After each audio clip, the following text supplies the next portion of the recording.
अरे भाई बढ़िया सी पानी पूरी तो बना दो। हाँ हाँ अभी लो, हमारे हाथ की पानी पूरी एक बार खाओगे तो भूल नहीं पाओगे।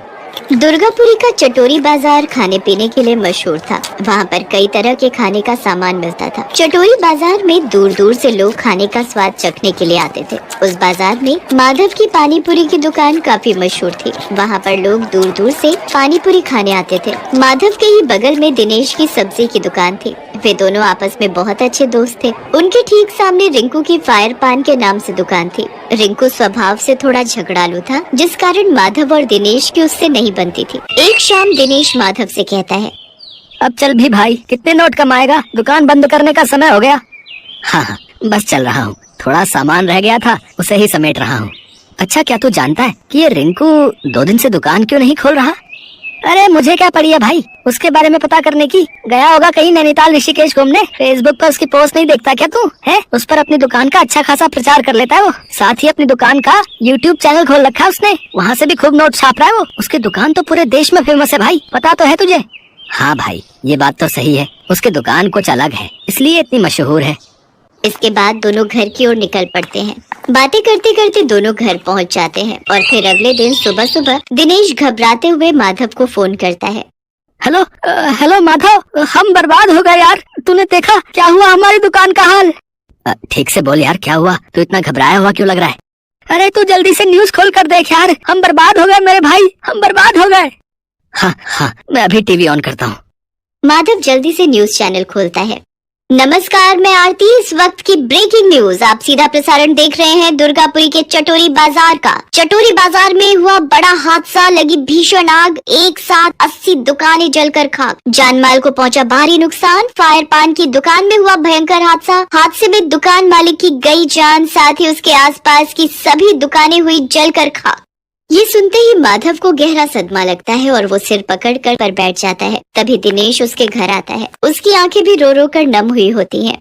अरे दिनेश ये क्या हो गया मेरे भाई, हम तो कहीं के नहीं रहे। न जाने रिंकू के बारे में हम कल क्या क्या बोल रहे थे, हमें क्या पता था भाई इतनी जल्दी हमें छोड़कर चला जाएगा। चल यार दिनेश, अपनी अपनी दुकान की हालत देख कर आते हैं। हाँ जल्दी चल, अब रोने से कुछ नहीं होने वाला। फिर दोनों अपनी दुकान देखने चले जाते हैं। हम लोगों को अब नए सिरे से अपनी जिंदगी शुरू करनी होगी। हम जिस हालत में थे वहाँ तक पहुँचने में तो हमें कई महीने लग जाएंगे। भगवान इस हादसे में जान गंवाने वाले लोगों की आत्मा को शांति दे और उनके परिवार वालों को शक्ति प्रदान करे।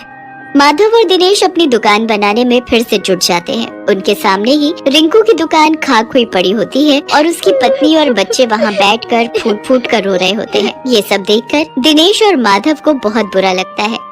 भगवान भी कैसे कैसे रंग दिखाता है। कुछ समय पहले ये दुकान कितनी मशहूर थी और आज मिट्टी में मिलकर खाक हो गई है। मैं जब भी रिंकू की दुकान की तरफ देखता हूँ मुझे बार बार उसकी याद आती है।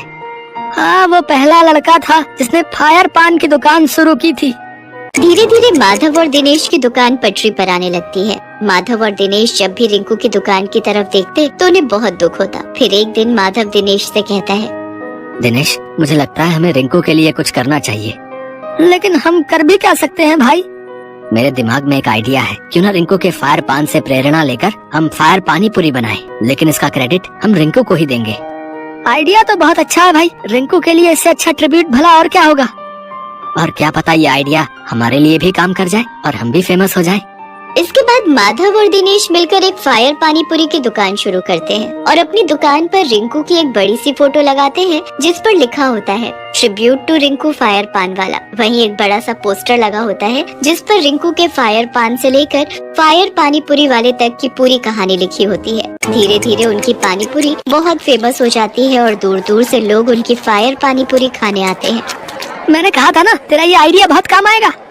हाँ और रिंकू की आत्मा को भी ये देखकर कितनी खुशी होती होगी। मुझे लगता है अब समय आ गया है जब हमें भी अपना एक यूट्यूब चैनल खोल लेना चाहिए। भाई वाह, मैं भी यही कहने वाला था।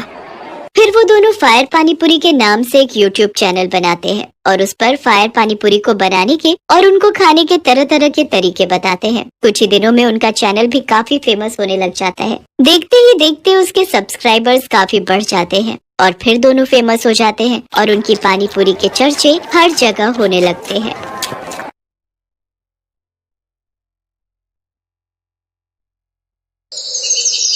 रायपुर जैसे बड़े शहर के एक छोटे से कस्बे में बंसी अपनी पत्नी ममता और बेटे राहुल के साथ अपनी झुग्गी में रहता था। बंसी घर चलाने के लिए जलेबियां बनाकर बेचता था, लेकिन इस काम में उतनी कमाई नहीं थी कि उसका घर अच्छे से चल सके। फिर एक सुबह, अरे ममता उठ जाओ, 4 बज गए। हाँ जी, बस उठ रही हूँ, बस 5 मिनट और सोने दीजिए ना। चलो कोई बात नहीं, तुम आराम से सो, मैं जाकर तैयारी करता हूँ। उठ तो रही हो, क्यों भगत सिंह बने जा रहे हो? मेरे हाथ की चाय पिए बगैर तो आप बिस्तर से भी नहीं उठते और कहते हैं कि सारी तैयारी खुद ही कर लेंगे। ममता और बंसी एक दूसरे से बहुत प्यार करते थे। बंसी दिन भर मेहनत करता और ममता घर और अपने बेटे राहुल को संभालती। इनकी छोटी सी झुग्गी में भले ही जगह कम थी, लेकिन इन दोनों का दिल बहुत बड़ा था। एक वक्त था जब बंसी के पिता हरिलाल की बस स्टैंड पर अपनी बड़ी दुकान हुआ करती थी। हरिलाल उसूलों के बड़े पक्के थे। चाहे जलेबी 5 से 10 रुपए महंगी बेचनी पड़े, लेकिन वो कभी भी माल की क्वालिटी से समझौता नहीं करते थे। जबकि इलाके के दूसरे हलवाई खराब और सस्ते सामान से जलेबी बनाकर सस्ते दाम पर ग्राहकों को बेच दिया करते थे, और ऐसा करते हुए वो सब के सब अमीर होते गए, जबकि हरिलाल का काम चौपट होता गया। पहले दुकान गई, फिर एक दिन हरिलाल खुद ही चले गए। बंसी ने अपने पिता के काम को आगे बढ़ाया, लेकिन वो कभी खुद आगे नहीं बढ़ पाया। अच्छा सुनो ममता, देखो मैंने सारा सामान रख लिया है, प्लेटें, चूल्हा, तेल, कपड़ा, पानी। कुछ भूल तो नहीं रहा ना? अरे बंसी महाराज, जलेबी क्या हथेली पर बनाओगे? ओ अच्छा, कढ़ाई तो भूल ही गया। सच में ममता, अगर तुम ना होती तो ये ठेला भी बिक जाता मेरा। जब ममता की शादी बंसी से हुई थी, तब उनके पिता हरिलाल ईमानदारी से अपनी दुकान बचाने में लगे थे। हरिलाल के कई दोस्तों ने उन्हें समझाया कि वो भी बाकी जलेबी वालों की तरह जलेबियों के दाम कुछ कम कर लें, लेकिन हरिलाल हमेशा यही कहते थे कि उन्हें अपने कारीगरों को पैसा देना होता है, और कुछ भी हो जाए लेकिन वो जलेबी में कभी कोई मिलावट नहीं करेंगे। हरिलाल की यही ईमानदारी उन पर भारी पड़ गई। हरिलाल सभी की सेहत का ख्याल करते रह गए और लोग उन्हें लालची और बेईमान समझते रहे। घर चलाने के लिए दुकान बेचनी पड़ी और वो बंसी के लिए छोड़ गए एक ठेला और जलेबी बनाने का हुनर। अरे शंभू, कैसे हो भाई? बस भैया, राम राम। राम राम। पता है आज क्या हुआ? मैंने ठेले पर सारा सामान रखा और कढ़ाई रखना ही भूल गया। अच्छा, इतनी जल्दी बुढ़ापा आ गया क्या है? हाँ, लगता तो ऐसा ही है। वो तो तुम्हारी भाभी ने याद दिला दिया, वरना जलेबी के हाथ पर बनाते। हाँ, तुम्हारी भाभी भी यही कहने लगी। शंभू और बंसी बचपन से दोस्त थे। दोनों अपने ठेले आसपास ही लगाते थे। बंसी जलेबी बेचता था और शंभू आलू के पराठे। दोनों दोस्तों में खूब पड़ती थी। बंसी की ही तरह शंभू का भी एक बेटा था जिसे बंसी बहुत प्यार करता था। हर रोज स्कूल से लौटते हुए रोहित बंसी से मिलकर ही घर जाता था और बंसी उसे बड़े ही प्यार से जलेबियां खिलाता था। दूसरी तरफ शंभू भी ममता और राहुल के लिए बढ़िया आलू के पराठे भिजवा देता था। फिर एक दिन, अरे भाई शंभू, किस सोच में डूबे हो? कुछ नहीं भाई, ऊपर वाले का खेल देख रहा हूँ। अरे पर हुआ क्या, ये तो बताओ। सामने वो शोरूम देख रहे हो? अरे यार, फिर से वही बात। कितनी बार कहा है इस तरफ ध्यान मत दिया करो भाई। नहीं भाई, कितनी भी कोशिश करूं नजरें चली ही जाती हैं उसकी तरफ। जब भी उस शोरूम को देखता हूँ बस पुराने दिन याद आ जाते हैं। यहाँ कभी तुम्हारे पिताजी की बड़ी दुकान हुआ करती थी, हर वक्त ग्राहकों की भीड़ लगी रहती थी, और मेरे पिताजी भी तो उनके पास ही मुंशी थे। सारा दिन हिसाब लगाते रहते थे और हम दोनों कितनी मस्ती करते थे। लेकिन अब सब बदल गया भैया। कुछ नहीं बदला शंभू, हम तब भी दोस्त थे और आज भी दोस्त हैं।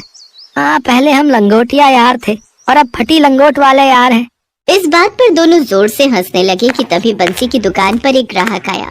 भैया, जलेबी क्या भाव दी? भाई साहब 180 रुपए किलो। बिल्कुल ताजी, एकदम बढ़िया। भाई दूसरी दुकानों पर तो 150 रुपए किलो मिल रही है, तो फिर तुम इतनी महंगी क्यों दे रहे हो? भाई साहब, मैं अपनी जलेबियों को बनाने में एक एक चीज बढ़िया इस्तेमाल करता हूँ, मैदे से लेकर तेल तक।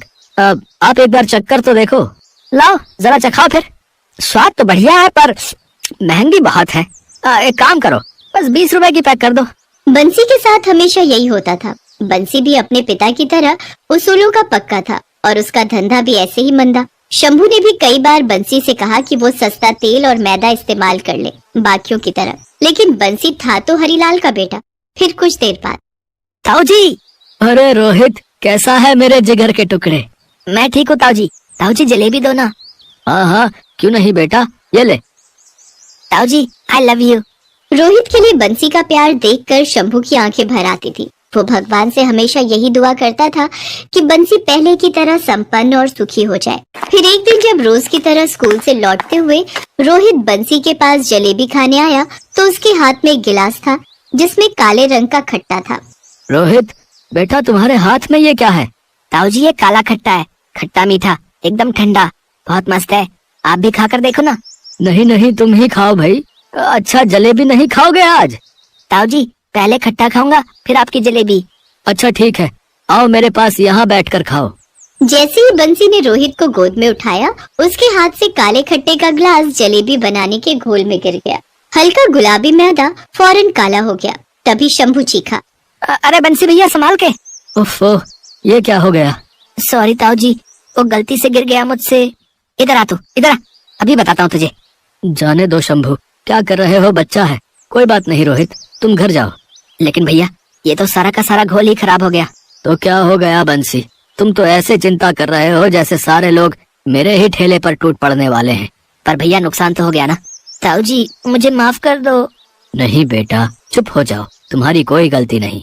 आओ, तुम मेरे पास बैठो। बंसी ने रोहित को तो माफ कर दिया, लेकिन उसकी समझ में ये नहीं आ रहा था कि अब वो करे क्या। वो पूरे घोल को फेंकने के बारे में सोच ही रहा था कि तभी रोहित ने उससे कहा, ताऊजी, एक बात बोलूं? चुप रह तू, वरना अभी यही मार खाएगा। शंभू, तुम चुप रहो। हाँ रोहित, बोलो बेटा। ताऊजी, अगर आप इसी घोल से जलेबी बनाओगे तो मस्त काले रंग की खट्टी मीठी जलेबी बनेगी। मुझे लगता है उनका स्वाद बहुत ही अच्छा होगा। रोहित की बात सुनकर शंभू को गुस्सा आ गया और वो चीखते हुए बोला, ओए तू भाग यहाँ से, वरना अभी मार मार कर तेरा पराठा बना दूंगा। रोहित मार के डर से वहाँ से भाग गया, लेकिन बंसी अब भी रोहित की कही बात के बारे में ही सोच रहा था। क्या सोच रहे हो भैया? वैसे रोहित ने अच्छा आइडिया दिया है, ऐसा करके देखें क्या? ओहो भैया, आप भी कहाँ उस बुद्धू की बातों में आ रहे हैं? जलेबियाँ भी कभी काली होती हैं क्या? इस घोल को वैसे भी फेंकना ही है, तो क्यों ना एक बार कोशिश करके देख ही ली जाए।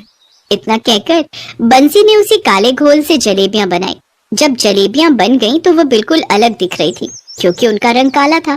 बंसी ने एक प्लेट में वो जलेबियां रखकर शंभू को दी और कहा, अब लो भाई, जरा चक्कर तो बताओ। भैया, आइडिया तो सही दे गया लड़का, सच में कमाल हो गया। क्या मजेदार जलेबी बनी है, पहले खट्टा खट्टा और फिर पूरा मुंह मीठा हो गया। लो लो ना, तुम भी खा के देखो।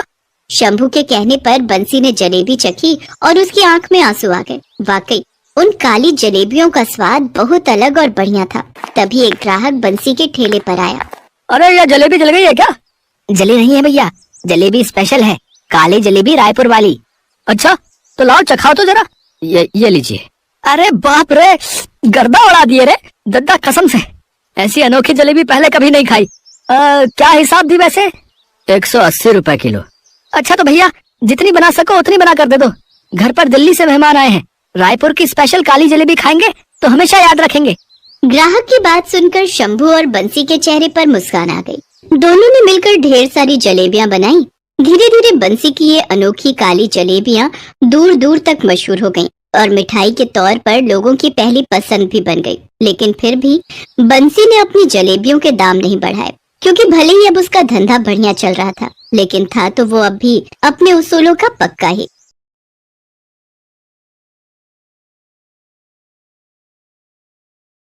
प्रकार की कहानी सुनने के लिए और इसी प्रकार की कहानी को देखने के लिए मेरे चैनल को सब्सक्राइब ज़रूर करें।